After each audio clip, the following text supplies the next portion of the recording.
Have you ever discovered a secret so devastating that it shattered everything you believed about your family?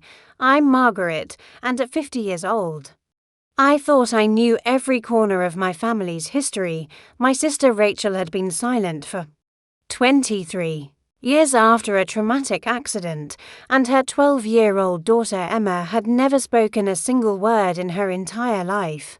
The doctors called it selective mutism, passed from mother to daughter through trauma, but on one ordinary Tuesday afternoon, when Rachel and her husband left Emma in my care, that little girl opened her mouth and spoke with perfect clarity. What she told me in those next 15 minutes revealed a web of lies, manipulation, and danger that had been growing in the shadows of our family for over 2 decades. Her words didn't just shock me, they saved my life. This is our story, and I'm sharing it because silence can be the most dangerous prison of all. I still remember the exact moment silence became a member of our family. It was November 15th. 23 years ago, when my younger sister Rachel was 27 and I was freshly 27 myself, we'd always been close, sharing everything from clothes to secrets to dreams about the future. Rachel was the vibrant one, always laughing, always talking, filling every room with her energy and warmth. Then came the accident. Rachel and her then-boyfriend Marcus were driving home from a concert when their car was hit by a drunk driver. Marcus walked away with minor injuries, but Rachel spent 3 weeks in a coma.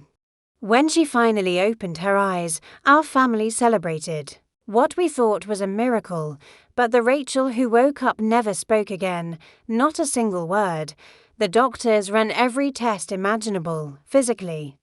There was nothing wrong with her vocal cords or her brain's speech centers. The neurologist used terms like psychogenic aphonia and conversion disorder, fancy ways of saying her silence was rooted in psychological trauma.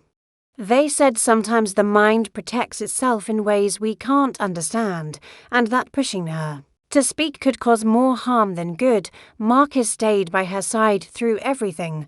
I watched him learn sign language within months.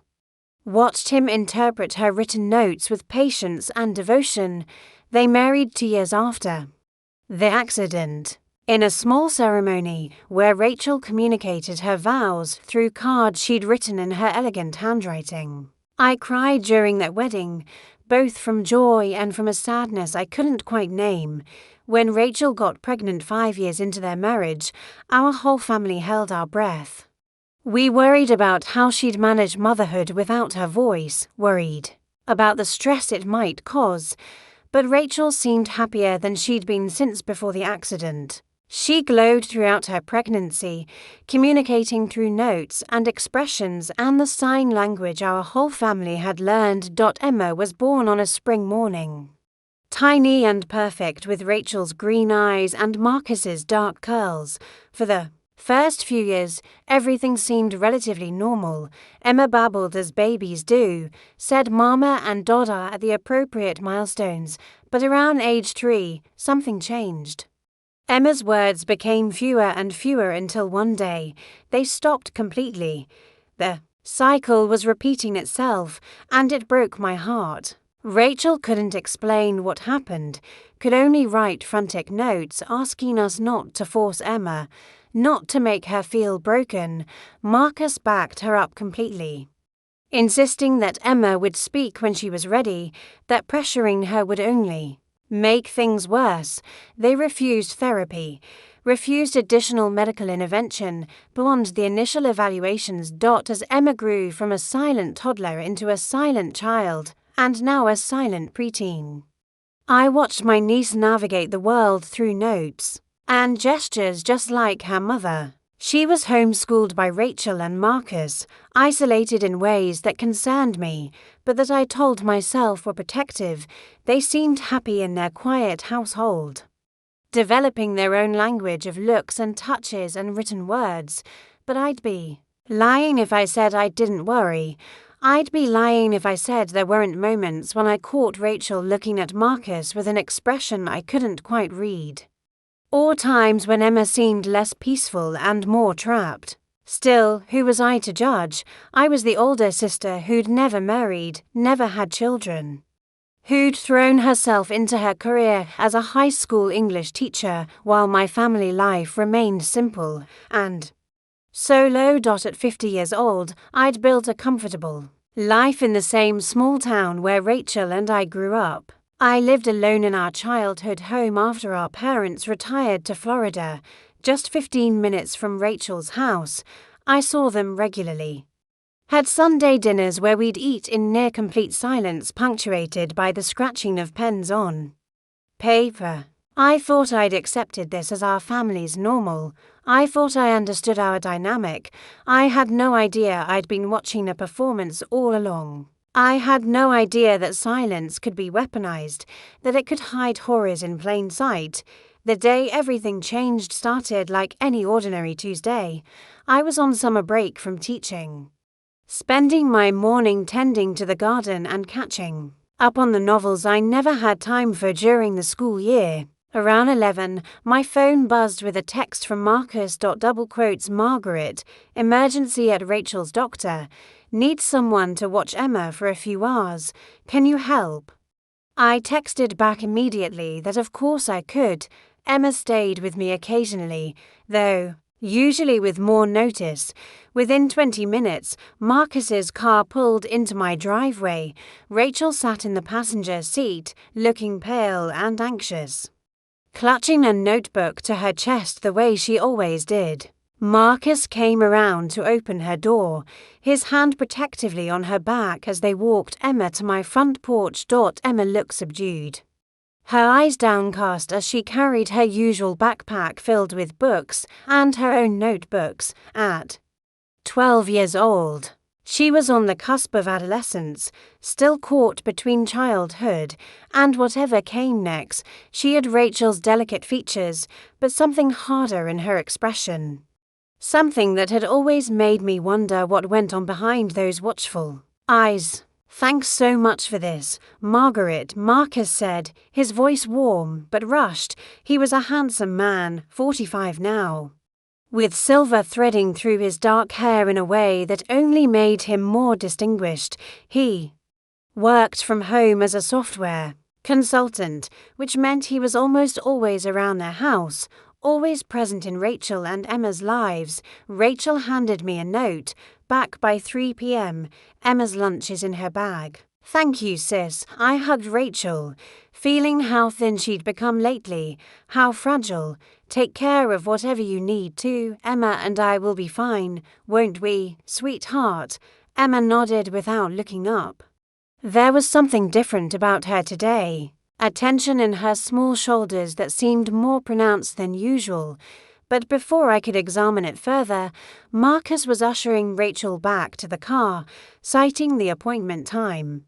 And then they were gone. I turned to Emma with a smile. How about some lemonade? Then maybe we can read or work on that puzzle we started last time. Emma nodded again and followed me inside. My house was familiar to her, a place she'd spent countless afternoons and occasional overnight stays. I'd always tried to make it comfortable for her, keeping books I thought she'd like, art supplies, a shelf of puzzles we worked on together in our mutual silence. I poured us both lemonade and set out some cookies I'd baked the day before. Emma sat at my kitchen table, her hands folded in front of her, not reaching for the snacks.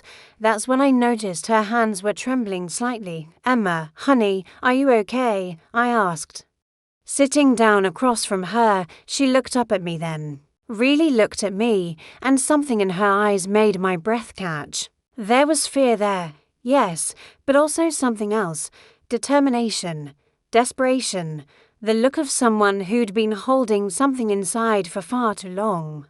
Emma reached into her backpack and pulled out her notebook, but instead of writing, she just held it. Her mouth opened slightly, then closed. She seemed to be waging some internal war with herself. The kitchen clock ticked loudly in the silence, each second stretching out impossibly long.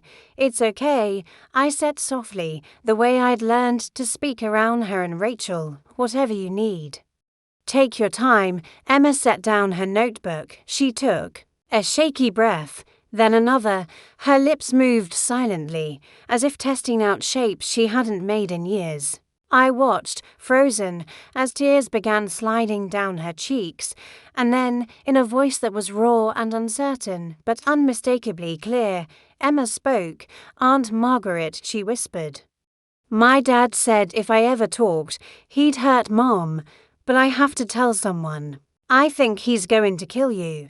The world seemed to tilt sideways. The glass of lemonade in my hand suddenly weighed 1,000 pounds. I couldn't have heard that right. I couldn't have. "Emma," I breathed, my voice barely functioning. "What did you just say?" Emma was crying now, silent tears streaming down her face as words poured out of her in a desperate rush, as if a dam had finally broken after years of pressure building behind it. "I can talk. Aunt Margaret, I've always been able to talk. Mom too. We can both talk. We talk all the time when he's not there, but we have to be so careful, so quiet. He has cameras everywhere in our house. He watches us constantly. He listens. But he doesn't have cameras here. This is the only safe place." My mind was reeling, unable to process what I was hearing. "Emma, slow down, sweetheart. What do you mean you can both talk?" The doctors only saw us when Dad was there." Emma interrupted, her voice growing stronger even as it shook with emotion. "He trained us, and Margaret, he trained us like animals. Mom hasn't been mute since the accident. He made her stop talking after they got married. He said if she ever spoke in front of anyone, he'd hurt you. You're her only family that matters. Grandma and Grandpa are too far away, but you're close. You're her weakness. You're how he controls her." I felt like I was in a nightmare, the kind where you're trying to scream, but no sound comes out. Except I was the one who could speak, and Emma was the one who'd been silenced. "Emma, this doesn't make sense. Why would Marcus? His real name isn't Marcus," Emma said. And the certainty in her voice cut through my confusion. "I don't know what it is, but he told Mom once, years ago when he thought I was asleep, that Marcus died in that car accident. The real Marcus, Mom's boyfriend. Dad was the drunk driver.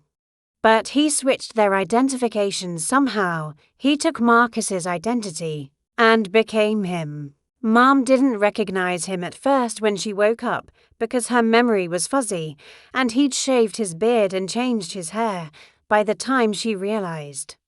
He'd already convinced everyone he was Marcus, and he told her if she ever exposed him, he'd kill you and make it look like an accident. This couldn't be real.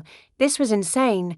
But Emma's eyes held no madness, only terror and truth.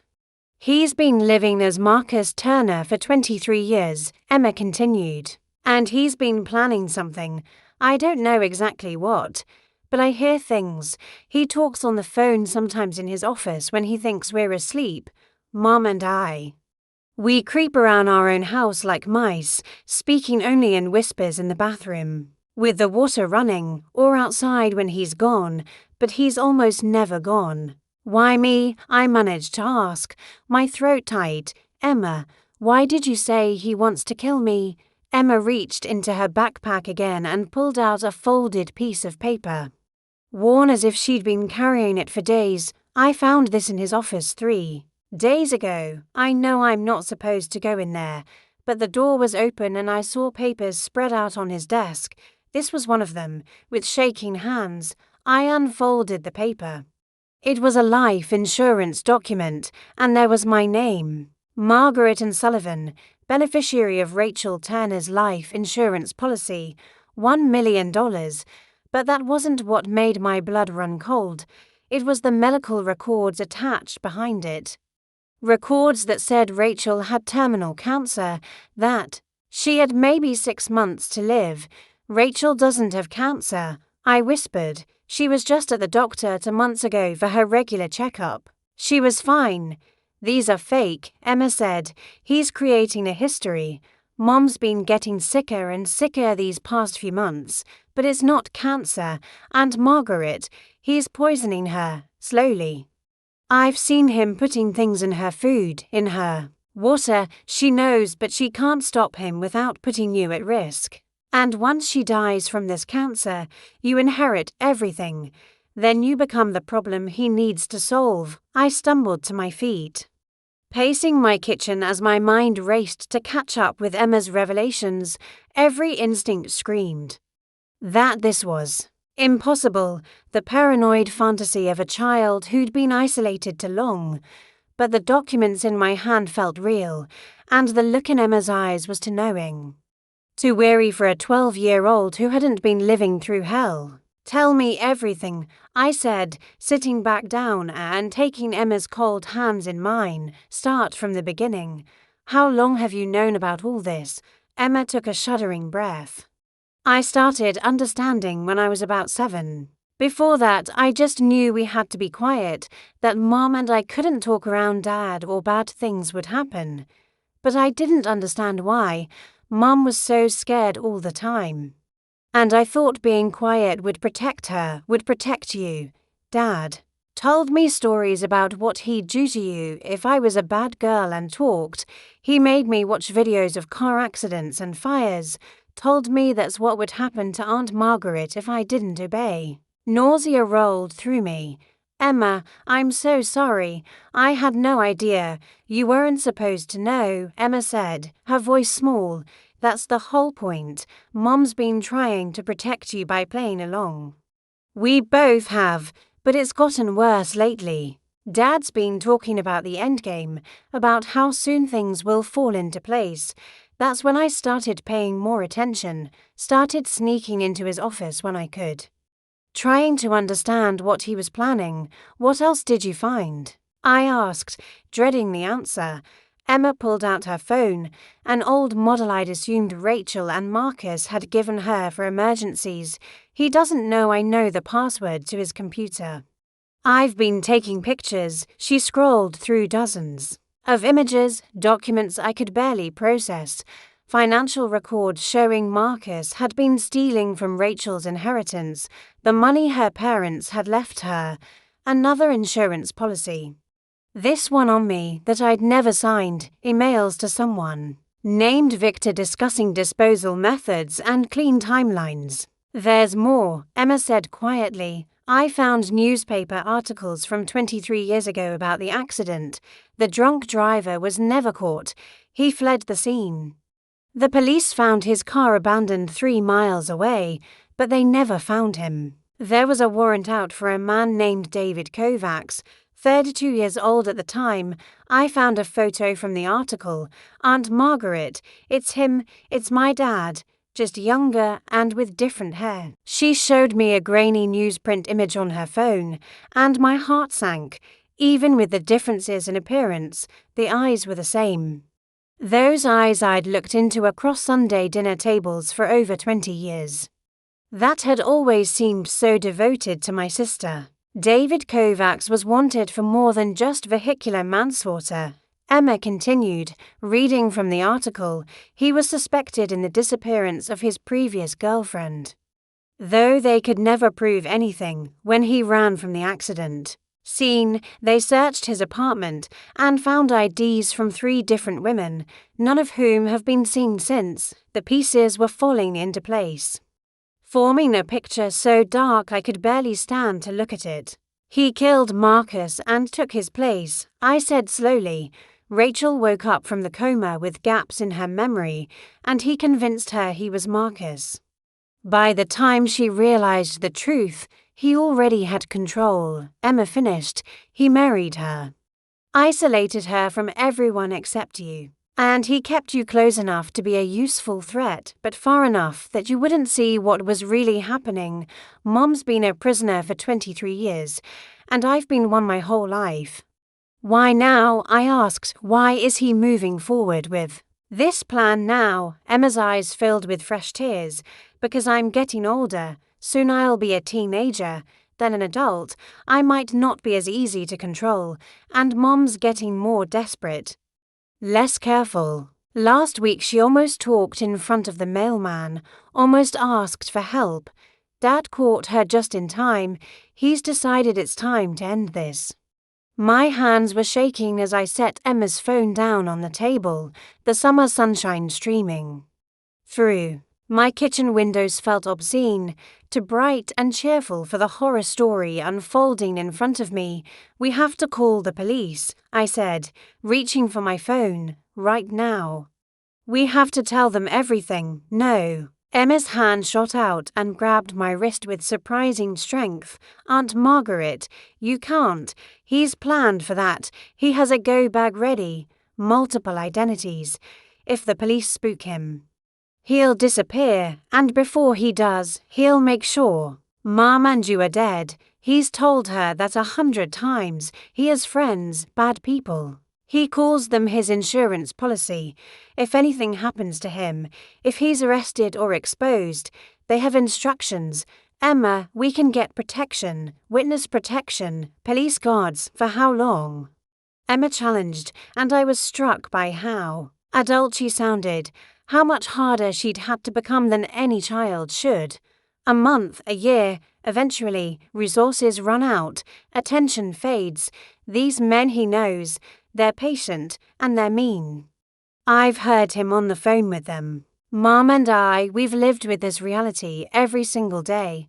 We've fought through every scenario. There's no safe way to just expose him and walk away. I felt the walls closing in around me. Then what do we do? Just let him kill Rachel and then me wait around to be murdered? No, Emma said firmly, we're smarter than that. We have something he doesn't know about. We have me talking. We have the element of surprise. And we have to use it exactly right, or we all die. I looked at this brave, terrified 12-year-old and felt something shift inside me. She was right. Panic wouldn't save us. We needed a plan. Okay, I said, forcing my breathing to steady. Okay, walk me through what you're thinking. Emma pulled out a notebook, this one different from the others she carried. This one was filled with careful handwriting. Pages and pages of observations, timelines, and what looked like contingency plans. I've been working on this for 6 months, she said. Ever since I found the first insurance document, I knew eventually I'd have to tell someone, and it had to be you. But I also knew we'd only get one chance to get this right. She flipped to a marked page. Here's what I know. Dad has a routine. Every Thursday night, he has a video call with Victor at exactly 9 p.m. It's some kind of business thing, but I think it's really about planning crimes. During that call, he locks himself in his office for at least an hour, sometimes 2. The rest of the house's security system gets deactivated during those calls because he's paranoid about someone hacking in and listening. It's the only time the cameras in our house go off. That's tomorrow, I realized. Exactly. Tomorrow night, while he's on that call, Mom and I can leave. We can actually walk out the front door without him knowing, at least for an hour. That gives us time to get somewhere safe before he realizes we're gone. But then what? I asked. He'll come after us. He'll find us. That's where the second part of the plan comes in, Emma said, her voice dropping lower. We don't just run, we trap him. I have copies of everything on a USB drive hidden in Mom's garden shed, the one place he never goes because he hates yard work. Documents, photos, recordings I've made of him talking to Victor. Everything we need to prove who he really is and what he's done. But we need to give it to the right person. Someone who'll act fast and arrest him before he knows what's happening. Who? I asked. Emma pulled out one more piece of paper, this one with a name and phone number written in careful print. Detective Sarah Chen. She's the cold case investigator who's been looking into David Kovacs for the past 20 years. She never closed the case. She's been waiting for a break. The rest of Tuesday passed in a blur of desperate planning. When Marcus and Rachel returned at 3 o'clock, Emma and I were sitting calmly in my living room, a half-finished puzzle on the coffee table between us. I smiled at Marcus the same way I'd smiled at him 1,000 times before, even as my skin crawled with the knowledge of who he really was. Rachel hugged me in goodbye, and I hugged her back, feeling her thinness. Seeing the grey pallor of her skin that I'd attributed to natural aging, but now recognized as the effects of slow poisoning. When I met her eyes, I tried to communicate everything I now knew, but I couldn't risk Marcus seeing anything unusual.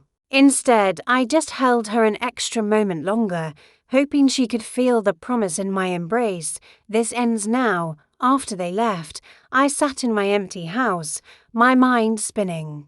Emma had left her notebook with me, the one with all her plans, hidden at the bottom of my flower canister, where she'd carefully placed it when Marcus wasn't looking. I pulled it out and read every page, amazed at the intelligence and courage of this young girl who'd been forced to become a warrior in her own home. That evening, I made the first move. I called Detective Sarah Chen, using the number Emma had provided. A woman answered on the third ring, her voice professional but warm. Detective Chen, Cold Case Division. Detective Chen, my name is Margaret Sullivan, and I have information about David Kovacs. There was a pause, then a sharp intake of breath. I'm listening. Over the next hour, I told her everything, occasionally reading from Emma's notes to make sure I didn't miss crucial details. To her credit, Detective Chen didn't interrupt, didn't express disbelief. Just listened with the attention of someone who'd been waiting 20 years for this call. Can you get them out safely? She asked when I finished. Emma believes we can, tomorrow night, but we need your help. We need police ready to move the moment they're clear of the house, and we need protection for all three of us. Real protection, because he has connections to dangerous people, Miss Sullivan. If even half of what you're telling me is true, this is the break I've been praying for. I've had files on Kovacs and his associates for 2 decades. We know about Viktor Morozov. We've been trying to connect him to organized crime for years. If your niece has recordings of them talking, that alone could bring down a whole network. So you'll help us. I'll have a team in position tomorrow night. Give me your address. I'll come by tonight to go over the details. And Miss Sullivan, you did the right thing calling me. We're going to end this. After she hung up, I sat in my kitchen in the gathering dark, letting the reality of what was about to happen wash over me. Tomorrow night, we would either free Rachel and Emma from their 23-year nightmare, or we would die trying. There was no middle ground anymore, no going back. Detective Chen arrived at 9 p.m., accompanied by another detective and a victim services coordinator. They were professionals, calm and thorough, and their presence in my home made everything feel more real and more terrifying. We spread Emma's evidence across my dining room table, and I watched their expressions shift from skeptical to shocked to determined. This is more than we hoped for, Chen said, carefully photographing each document. This isn't just evidence of identity theft and murder. This is documentation of an entire criminal operation. If we play this right, we can protect your family and close a dozen open cases. They stayed until midnight, planning every detail of tomorrow night's operation. When they finally left, Chen placed her hand on my shoulder. Get some rest if you can. Miss Sullivan, tomorrow's going to be a long day, but I promise you, we're going to bring your sister and niece home safe. I didn't sleep that night. I sat in my living room, watching the hours tick by, praying that Emma and Rachel were okay. That Marcus hadn't somehow discovered Emma had talked. Thursday arrived hot and heavy with humidity, the kind of oppressive summer day that made everything feel weighted and slow. I went through the motions of normal life, watering my garden, going to the grocery store, doing anything to make the day pass. Every time my phone buzzed, my heart leaped into my throat. terrified it would be news that something had gone wrong. At 7 p.m., my phone finally rang. It was Emma, using Rachel's phone. "Hi, Aunt Margaret," she said in her normal silent way, which meant she texted instead of calling. But the text read, "Call you back in 1 minute from bathroom, 60 seconds. Later, my phone rang again, and this time I heard her whisper, "We're okay, everything's on schedule." Dad's in his office preparing for his 9 o'clock call.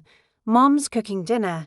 We're going to eat at 8, then Mom and I will go upstairs to get ready for bed at 8:30. The call starts at 9, cameras go off, that's when we move. "The police are ready," I whispered back. "Detective Chen has teams positioned around your house and more waiting at a safe location. The moment you're out, they move in." "Emma, are you scared?" "Terrified," she admitted, her voice cracking. "But also relieved. This ends tonight, one way or another. Aunt Margaret, if something goes wrong—" "Nothing will go wrong," I said firmly. Even though my own heart was hammering. "You're going to walk out that door with your mother. You're going to get in my car that will be waiting 2 houses down, and you're both going to be free. Do you understand me? This ends tonight. And you both live. I love you. Aunt Margaret, I love you. Too, sweetheart. Both of you. I'll see you soon." The next 90 minutes were the longest of my life. Detective Chen had given me a radio so I could listen to the operation. At 8:30, her voice came through. "Calm and professional. Target has entered office. All units stand by." At 8:50, I heard Emma's voice, barely a whisper. "Cameras just went off. We're moving now." I sat in my car 2 blocks away, as instructed. Listening to every crackle of the radio, Chen's team was positioned around Rachel's house in unmarked vehicles, watching every exit. Another team was stationed around my house, in case Marcus somehow got past them and came for me. Eyes onto females exiting through front door. A voice reported, "Adult female and juvenile. Moving quickly but calmly down the walkway."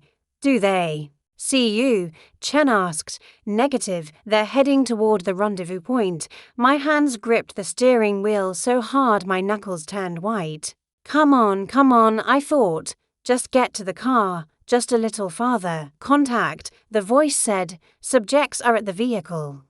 I started my engine just as 2 figures appeared in my rearview mirror, running now, Rachel and Emma sprinting the last few yards. They threw themselves into my back seat, and I saw Rachel's face for the first time, truly saw it, and she was crying and laughing at once. "Go, go, go," Emma gasped.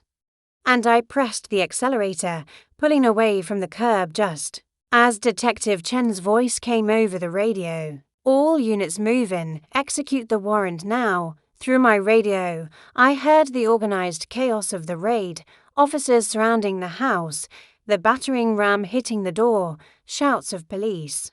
Search warrant, then a different kind of chaos, sounds of struggle, Marcus's voice shouting in rage and shock as he was taken down and cuffed. Target in custody, Chen reported. I repeat, David Kovacs is in custody. Sweep the house for evidence and any additional threats. In my back seat, Rachel let out a sound that might have been a sob or a laugh or both. Then, for the first time in 23 years that anyone else would hear, my sister spoke. "Thank you," she said, her voice rusty but clear and beautiful. "Thank you for saving us." The months following that night were a whirlwind of police interviews, court proceedings, and therapy sessions. But they were also filled with something Rachel and Emma hadn't experienced in decades: freedom. The sound of their voices, tentative, at first then growing stronger, became the most precious music I'd ever heard. Detective Chen's investigation had blown open cases across 3 states. David Kovacs, the man we'd known as Marcus Turner, was connected not just to the original vehicular manslaughter and identity theft, but to the disappearances of 4 women over a 30-year period, the recordings Emma had captured led to the arrest of Viktor Morozov and 8 other members of their criminal network, involved in everything from identity fraud to contract killing. The most difficult part was Rachel's testimony, having to stand in court and describe 23 years of captivity, of psychological torture, of being poisoned slowly while her daughter watched helplessly, but she did it with a strength that amazed everyone who heard her. The real Marcus Turner's family, who'd grieved him for over 2 decades, sat in the courtroom too, finally getting answers about what had happened to their son. Their brother. He was good to me, the real Marcus, Rachel told me one evening, months after the trial, as we sat on my back porch watching Emma play in the yard with a puppy we'd adopted. In the 3 years we dated before the accident, he was kind and funny. And gentle, waking up and thinking this monster was him. It was like losing Marcus twice, once in the accident, and again when I realized the truth. Why didn't he just kill you then? I asked, the question that had haunted me. When you figured out who he really was, Rachel smiled sadly. Because he'd already established himself as the devoted boyfriend to the comatose girl. Everyone. There. How much Marcus cared for me. If I'd died suddenly after waking up, there would have been questions. So he made me disappear instead, not physically, but in every other way. He silenced me, isolated me, and kept me as proof of what a good man he was. And I let him. Because I believed he'd kill you if I didn't. He would have, I said quietly. The evidence they found in his office, the plans he'd made, Emma was right. He was going to poison you until you died, make it look like cancer, and then arrange an accident for me within months of inheriting your insurance money. Emma came running up to the porch then. The puppy tumbling after her, both of them out of breath and laughing. At 12, she was still young. But trauma had carved itself into her bones in ways that would take years to heal. Still, every day brought small victories. Her first day at a real school, her first sleepover with new friends, her first time laughing without looking over her shoulder. Mom and Margaret, watch what I taught Buddy, she called out. Her voice ringing clear and bright in the evening. The sound of it still made me want to cry with relief. Rachel reached over and took my hand, squeezing it gently. Thank you, she said. Not for the first time, but with a depth that never lessened. Thank you for believing Emma. Thank you for not thinking we were crazy. Thank you for saving our lives. Emma saved all our lives, I corrected. That brave, brilliant girl of yours found a way to speak when it mattered most. She saved you, she saved me, and she saved herself. We sat in comfortable silence for a while, watching Emma play. Watching the sun set over a life that was finally, truly theirs. Rachel's voice, when she spoke again, was thoughtful. You know what the strangest part is? I spent 23 years silent. And I thought I'd have so much to say when I could finally speak freely, but now I find that sometimes silence is okay, as long as it's chosen, as long as it's not forced. Emma called out again, and Rachel answered her. The simple exchange of mother and daughter that should have been commonplace, but felt like a miracle. And sitting there on that porch, I realized that this was what healing looked like, not dramatic or sudden, but slow and steady and real. One word, one day, one moment of freedom at a time. The silence that had nearly destroyed our family had finally been broken, and in its place, we'd found something precious, the sound of truth, the music of survival, and the promise that our voices, once freed, would never be silenced again.